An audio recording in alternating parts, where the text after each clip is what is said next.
Akashvani eight 90।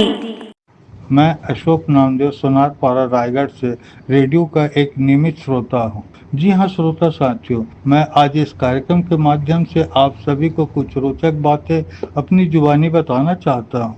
8/6/1936 Bharat में all India radio, जो बाद में आकाशवाणी के नाम से जाना गया, 8 जून 1936 को हुआ। वैसे तो भारत में रेडियो प्रसारण की शुरुआत 23 जुलाई 1927 को दो निजी ट्रांसमीटरों के साथ हुई थी। बम्बई में इसका पहला प्रसारण 23 जुलाई 1927 को हुआ एवं दूसरा प्रसारण कलकत्ता में 26 अगस्त 1927 को किया गया। 1930 में रेडियो को राष्ट्रीयकरण हुआ, तब इसका नाम इंडियन ब्रॉडकास्टिंग कॉरपोरेशन रखा गया, भारतीय प्रसारण सेवा रखा गया।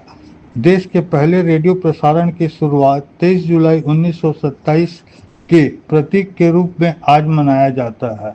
8 जून को ISBS अपना नाम बदलकर ऑल इंडिया रेडियो कर लिया। तो श्रोता साथियों, अब मैं आपको FM रेडियो का क्या अर्थ है बताना चाहता हूँ। वाहक तरंग में सूचना को एनकोड करने की प्रक्रिया, जिसमें तरंग की तात्कालिक आवृत्ति को संशोधित करना शामिल है, उस आवर्ती मॉड्यूलेशन को संक्षेप में हम FM के रूप में जाने जाते हैं। हमारे रायगढ़ में आकाशवाणी की स्थापना 1 मई 1992 को हुई।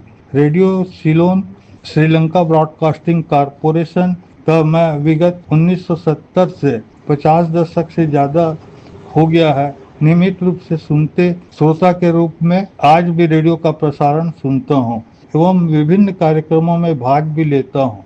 मुझे आज देश विदेश में जो एक श्रोता के रूप में जाना जाता है, इसका सारा श्रेय मैं रेडियो को देना चाहता हूँ। रेडियो एक ऐसा श्रव्य माध्यम है जिसमें हम अपना संपूर्ण मनोरंजन, सूचनात्मक जानकारी तथा कृषि जगत, कृषि समाचार, गीत संगीत का भरपूर आनंद उठा सकते हैं। यह कार्यक्रम रोचक, ज्ञानवर्धक होते हैं। इसको सुनते सुनते हम अपना कार्य भी कर सकते हैं। ये रेडियो की विशेषता है।